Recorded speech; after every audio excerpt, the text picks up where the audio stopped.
हर्षल पाटीलचे कोणतेही देयक नाही। हर्षल पाटील जिल्हा परिषदेचा कंत्राटदार नाही असं स्पष्टीकरण सांगली जिल्हा परिषदेने दिले। हर्षल पाटील यांची कोणतीही देयक सांगली जिल्हा परिषदेकडे थकीत नाहीये, कारण ते जिल्हा परिषदेच्या शासकीय यादीतील कंत्राटदार नाही। शिवाय जलजीवन मिशन योजनेमध्ये त्यांच्या नावे कोणतेही कंत्राट नसल्याचं स्पष्टीकरण सांगलीच्या जिल्हा परिषदेकडून देण्यात आले।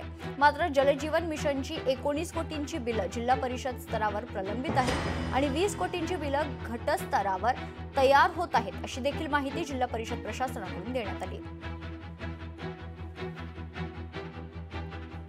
ही जी घटना घडलेली आहे खरोखरच दुःखद आहे, परंतु हर्षल अशोक पाटील हे जिल्हा परिषद सांगलीकडे नोंदणीकृत कंत्राटदार नाही आहे। आमच्या अभिलेखानुसार आम्ही बघितलं आहे। त्या व्यतिरिक्त जलजीवन मिशन अंतर्गत कोणत्याही कामाचा कंत्राट त्यांच्या नावाने जिल्हा परिषदेने केलेला नाही।